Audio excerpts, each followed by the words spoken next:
Hi, I'm Michael Brown for RESCU TV, and today in the Beauty Bubble I have Melissa Hoyer, probably a very familiar face, editor-at-large at news.com.au, on Sunrise in the morning show, regular, social commentator, fashion, you name it, I think you're involved. I am at the moment, that's why I love it. Beautiful. Yes, great. Well, today we're talking beauty. So, Melissa, I can see you brought not just one or two, you brought quite a few products. So I thought when you said bring your top 3, I thought you said top 30. So anyway. I love that. Well, we've got 30 products, We so it's certainly amazing. have. But I can see that you obviously, you know, with your job, being on camera as well as going to so many fabulous events, you have to look fabulous, which you always do. Oh, thank you. But I think, foundation is a really important part of my sort of beauty, routine, because I think, I like really good coverage, but I don't like it to look really sort of pancakey. Still fresh. It has to be fresh. Yeah. And there's a lot of foundations out there that don't give you that look. Yeah, that's but right. the ones that are really suiting me, they still leave me sort of looking moist. You've got the MAC one I love here, that the MAC Studio one, Sculpt, yeah. which is really good. Because some of them are very, like when you say full coverage, some go powdery then, and then it looks too, and I hate that. Especially if flat. if you've come from a studio and you go straight back to the office, you look as though you're a drag queen. And I just don't want that. I get people looking at me going, and I can imagine with your job as well, sometimes you might have a really early start office, and then you have to go to an event at night, like a launch or a party, that kind of thing. Yeah, so you don't really have a lot of time to be redoing your entire face. So I tend to, if I do have an early start, throughout the day, I'll make sure that it doesn't start all getting cakey. So something like that one really works. Beautiful. And also the Armani one does as well. Yeah, that's a good one. Always popular with makeup artists, that one. And I've got this myself in my kit. I love this because, these days multi-use products are absolutely brilliant. So something that's got a double tone, I think, is great. You can contour and sculpt, give a bit of colour. Exactly, a bit of colour. Yeah, I love that because it's not, it's not that pinky pink sort of old school mums. No, not at all. But really just gives me that nice contouring, which I love. And you've got highlighters, and I've got everything. It's mad. The Model Co highlighter, the rim. Oh, this is good. The Rimmel Scandalike. It's got the little point. It's got a little point. Little liquid liner. See, with liner, and so I tend to smoke it out a lot. I don't like a really fine line. I tend to go quite smoky with my eyes. So smudgy, that real, that kind of smouldery, smoky Exactly. eye. So I'll use maybe a liquidy liner, but then I'll just smoke it out. Perfect. This is great. Heaps of products. Lots of we've got more Model Co lipsticks. I love that. All that pink is what you're wearing today, isn't it? Yeah, fabulous. You know that the lipstick that I'm absolutely obsessed by, Nati Ove, just from the chemist. This red I found years ago. This is a hot tip, just from the chemist. From the chemist. I found this red years ago. It's called Rush. I think it's $12, $13, not a lot of money, but it's probably the best red. Because you do wear a red a lot. I've seen you a lot with the red, The best red I've ever found. It stays on. It's a really good $12, red. God. So maybe it's more, but you don't have to spend that much, really. Exactly. It's just trial and error. There's so much. We can keep going on. They've got beautiful skincare products and this lovely, all the La Prairie. But what is the top 3? Like if I said to you, I'm taking these bags away and the top 30 is going. And what are your top 3 that you couldn't live without? I couldn't live without my La Prairie eye cream. Beautiful. In fact, all La Prairie that I do use, but that's my absolute favourite. I've recently discovered this Luminous. Yeah, I don't think many people... I have used it before, but it's not as common as others, It's a serum that I put on day and night, and it just is really dewy, gives you that sort of nice, perky look without we love that. And just, so it kind of plumps the skin a bit. It plumps the skin, but it's a really good, hard-working serum. Okay, so the Luminous. And also then I'll put Zecco. They in Sydney, I go to a place called Zecco. They do all of my sort of facial stuff. They have their own collection, so I love using theirs. And that's more like a face primer, like a face primer, so underneath the foundation, which is perfect. So I use that. So that, and then we've got the eyes. So we've got 1, 2, 3, but I can see you've got more. Can we just have 4 maybe? I've got more. I love these. Oh, yes. I'll use those, even if I'm just at home for an hour between maybe the office and then going out, I'll quickly put those on. I actually got given this recently, and I love a good eye mask anyway, whether it's like an actual physical mask or just a product.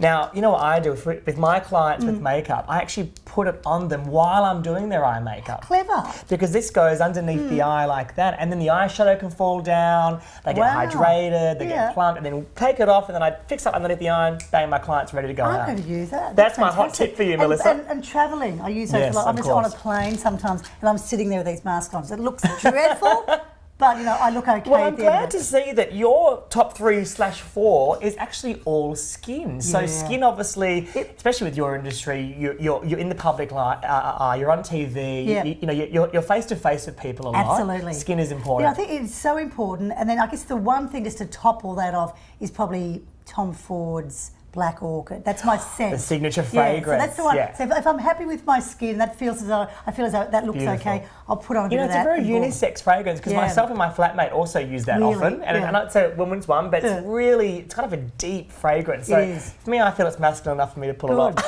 So this is my. That's what I could go to bed with quite happily, or go to a desert island. So what do you think? Like, what's your interpretation of beauty? It's funny. Especially in this world that we're in, you see so many women and men trying to sort of buy beauty, true. You know, buy a look. But, you know, it is that innate thing. I think it's as you get older, it's that sense of knowing yourself, what suits you, what doesn't. Your own style, signature look. It really is. And I think, I know with myself, as I'm getting older, I don't want to go too wild. I've got my own look. You know, to some it might be quite conservative, but I think that is me, you know. And when I think of the smoky eye and a nice strong lip. Yeah, that is me. And that suits you. And then often when I have gone the other way and I've done a lighter lip and lighter, people go, wow, gee, that looks good, it looks different. But then I'll always creep back to what I knew, which maybe is a good thing, maybe it's a bad thing. But I feel comfortable in the way that, I mean, especially, you know. And you think about, you know, really top celebrities, ones that are in the papers all the time, magazines, when they do their own thing, like not say a movie, but their own red carpets, their own appearances, they also have their signature look. Exactly. You know, it doesn't mean because it's on trend that you have to get it. Have a try, see if it works for you. And also you can adapt. You know, I'm very conscious of obviously what is on trend and what, you know, the new colours are, and I have to. And I adapt them in. Like last summer, I was wearing lots of like bright oranges lips. And I was still doing sort of a statement lip. It would have been a bold orange. Red, but it was sort of bold orange. You know? So I think it's a matter of adapting what is relevant to this season, but just in your own way, as opposed to every season me looking totally different. Yeah, I agree. But do you look for anyone? Like, do you look at a celebrity now, or have you had a beauty icon in the past to give ideas or kind of inspiration from?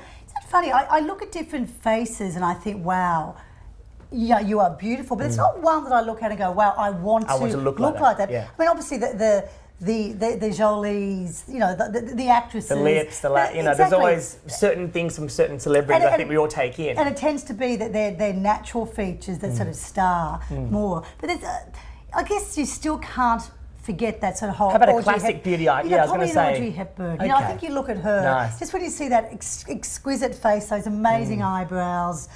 You know, it's just all there. That look is so now as well. It is so like now. that the natural brows. skin, the brow, the little flick of the lash. I think eyeshadow in general has condensed a little bit. Lashes and lash lines have become bigger with makeup. Absolutely. Contouring is huge at the moment, and that nude skin, you know, that's right. trend. Nude skin, contour, a lip and lashes. That's sort of my feeling of sort of makeup beauty. Beautiful. And how about off-duty, Melissa?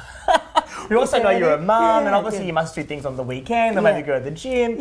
You know, what would people see if they saw you off-duty, not on the camera? Exactly. You know? Well, it's pretty. I mean, I like to take it all off. Like on the weekends when I'm not doing TV. So skincare based, I can imagine. I take it all off because, you know, over a week, if I'm doing 6 or 7 TV things, it does build up. Even though you take it all off, if your skin and it's hot in there as well, you might be a little perspired, then you go to another thing, then pack on more, then. It really does clog up, you know, your skin. So I often will just sort of steam my face. You know, I'll just literally put my head like at home, your own in a little steamer and just to get out all the stuff. Even though you do cleanse it, but the DIY skincare and steaming is okay, ladies. But you know, because it just does accumulate. And so the weekends I tend not to put too much makeup on. As much as you can, try and go. Because even if people say, to go to something on a Saturday night, I go, do I really have to go out? Because I have to put makeup on. Weekends I like not to put much makeup on. It must be hard because all week it's like on, you know, makeup artist doing this. Exactly, and that, but probably on the weekends, lipstick. I'll put nothing else on. But if I just put lipstick on, I feel as though I'm sort of dressed. Yeah. Okay.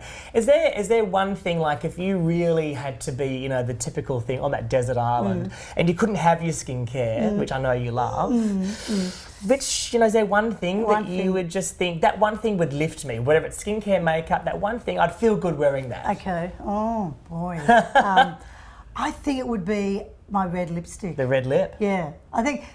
the Natio $12 lip. Imagine me being on a desert island, thinking my life is ended. But I've got my red lipstick. With the dirt here as contouring, and then you've got... Yeah, I think that weird thing, I'm sounding like a grandmother. Lipstick I never does walk out of the house fresh, even now without even some gloss or something. Yeah. Even if I go down to get milk at the corner store. Yeah. I'll literally still be in my winter tracksuit, but I'll put on lip gloss. That's funny. Because some people are either mascara, I find. Yeah, they're like, no, mascara's the only thing that I would feel good about, or it's lip. No, so you're lip. obviously a lip I girl. sort of tend to forget the eye, and I'll do the lip. Perfect. Well, we've learned a lot. We've learned that skincare is definitely Melissa's staple beauty routine. Yeah. Trends are there, but do we have to always follow them? Not necessarily. Exactly Try and find your signature look. I think that's fantastic. Yep. Try out products, but look at yourself and go, does it really suit me? Am I really looking the best I can? Which I think is great to have that. Yep. And obviously, a bold lip never goes astray. Exactly right. Love a bold lip. Oh, that's beautiful. Well, thanks for sharing your Absolute beauty pleasure. news and ideas and your Michael. thoughts on it. And we'll see you soon. I'll take my 30 products with me. Top 30.